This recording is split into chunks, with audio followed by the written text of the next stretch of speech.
Hey, welcome to my channel. If you are returning, welcome back to my channel. This is More Than Borderline with me. I'm B, and I am here to share about my life as somebody who suffers from, I can't say that, suffers from borderline personality disorder. It's not fun, but there are parts of, I also have ADHD and CPTSD, and I was diagnosed with traits of psychothymia, which really, if you look at that in borderline, they look exactly the same, so I'm not sure what that was about. But my borderline is in remission, but I still struggle. I always want to be honest about that. Everything is not just good and normal. My brain is not normal. Matter of fact, if you didn't see my last video about the brain scans I recently did, I'll share them again right now. So all the blue you see and all the red you see and all the orange, that's all bad. That's all my brain misfiring, being stuck in fight or flight mode, all the trauma. My brain's going 90 miles an hour with no brakes. So, but that doesn't mean that I can't work really hard to try and not just use that as an excuse to hurt others or to further hurt myself.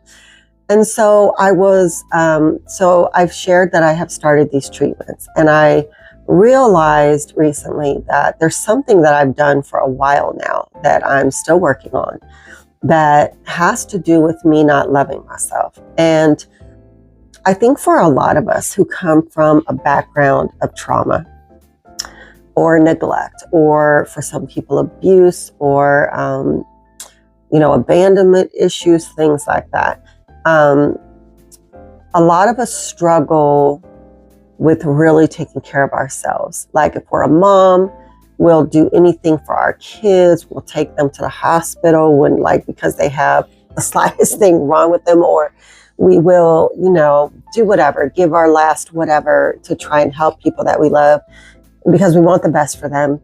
But then when it comes to ourselves, I would just not eat sometimes. I'd make sure the kids ate, but I didn't eat. Or I would ignore something that was wrong with me because I didn't have the time or the money to go to the doctor, but I'm taking the kids, and I realized, especially as a single mom, there was times where I just wasn't sleeping, or I was just like, it doesn't matter as long as it's for my kids, And I think that I was confronted a few times throughout the years by people who love me, who were just saying, you would never treat your kids the way that you treat yourself. And how could you really take care of your kids and take care of the people you love if you're not taking care of yourself? And so I realized that was very true, because all of that stuff makes your depression worse. It makes your anxiety worse. It makes you less patient. You can't be the best you when you're neglecting yourself. It just physiologically isn't possible. And then oftentimes those people end up getting sick or something, and then you can't take care of anybody because you didn't do the maintenance. You do your maintenance on the car, or the car is going to break down. And so recently, with these brain scans and this treatment, I was like, I really was thinking of other people in the family that I'd really want to just help them pay for it instead of doing it myself. And then I realized, you're doing it again. It's not bad to want to help others. But if my brain has been stuck in trauma and it's not working right, then I'm clearly still not being my best self, not only for my husband and for my kids and my grandchildren, but for me, for God, for the people that He wants me to serve, right? So I just wanted those of you out there who you really do neglect yourself. You're not worried about the fact that you can't get enough sleep, or that all of your time and energy goes into your children. You can make your children your God. They could be your idol. And you got to be careful with that. I was thinking about that today because in the book of 1 Samuel the priest Eli, he knew that his kids were disrespecting God and that they were taking for granted their position, and he could have removed them to honor God, but he didn't because they're his kids. And God ended up dealing with all three of them, not just the disrespectful children, but the father too, because he cared more about his kids than God. And that's not okay. Like, God is your creator, you know, and you're teaching your kids that God's not that important. So you got to be careful with that. But that's for us who are Christians. For those of you who aren't Christians, you still need to care about yourself. Like, there is like you're on the airplane, right? And they're like, when this mask drops down, moms, put it over yourself, get the oxygen you need, and then get the ones for your children. That, you know why they have to say that? Because that is not the default for a mom, is to do for your kids first, do for your loved one first. But their whole point is, if you pass out from lack of oxygen, your kids are going to be fending for themselves. None of y'all are going to make it. And it's the same way just in general when we don't take care of ourselves, whether it's what we're eating, which we talked about in one of the videos I did with my mom, that our body's supposed to be a temple. And when we don't care about what we eat or what we drink, and now like we have bad cholesterol, we're pre-diabetic, and we have all these things, and our body is turning on us. And then we're like, what's going on? We're doing this to ourselves, right? So we have to like get to the bottom of all that. Like, why are we not loving ourselves? And I realized for me, growing up and being used by people, adults who, you know, that'll deal with them. But that's between them at this point. But when I wasn't being protected and when it just kept happening to me, I was learning that my needs and what I wanted and whatever, my comfort, my happiness just wasn't important. It didn't seem important to anybody to me.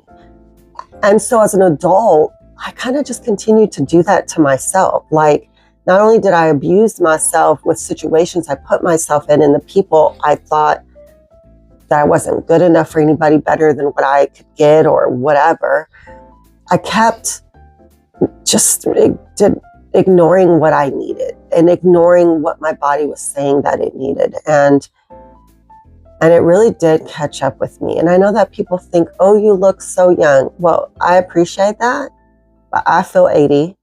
And, you know, I'm tired and I make noises just getting up and getting down. And, you know, I don't want to look on the outside how I feel, but I'm starting to look in the mirror and see, like, you're aging. Your hands are aging. Your skin is aging. Like, it's happening.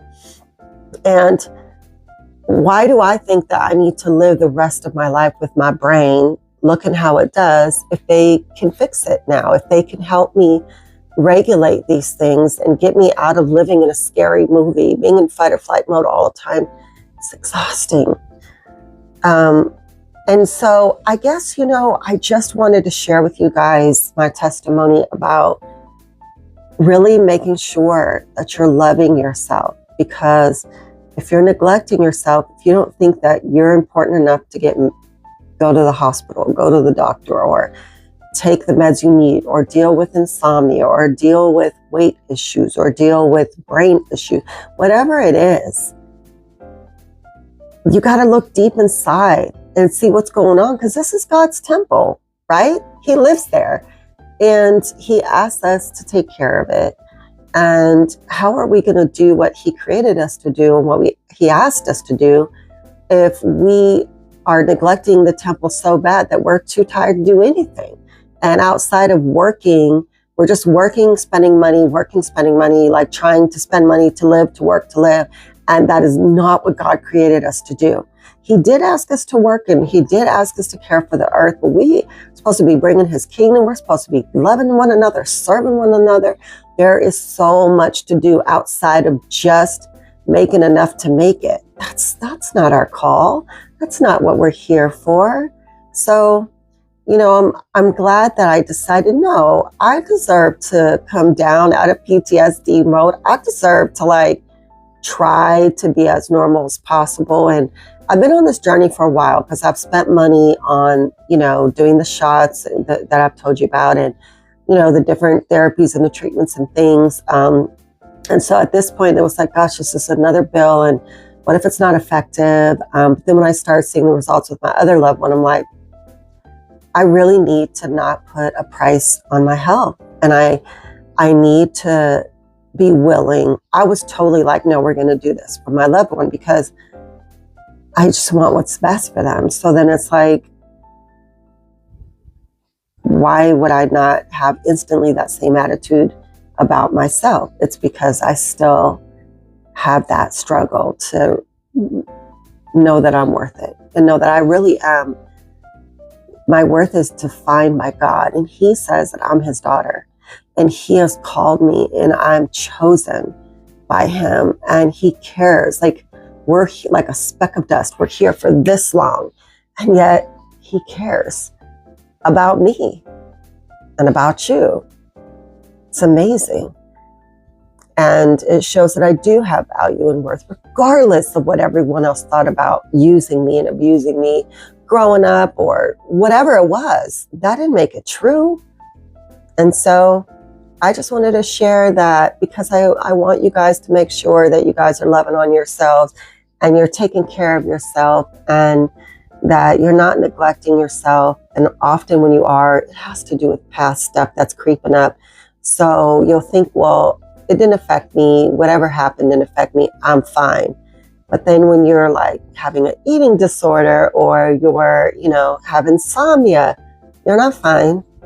And your body's not fine, which means your brain is not fine, which means you're shortening your lifespan. I mean, it means so much. It's really a big deal, So if you've been putting it off, don't put it off.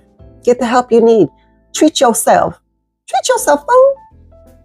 So that's my Testimony Tuesday. I mean, I didn't like go into super detail about anything, but it was just what I was thinking about because I know that if I'm struggling with that, I know everyone with borderline, pretty much everyone with borderline struggles with self-worth and value and identity and things like that. And so I just wanted to share that you can still find value in yourself. You really can, even if you have borderline, even if you have narcissistic personality disorder.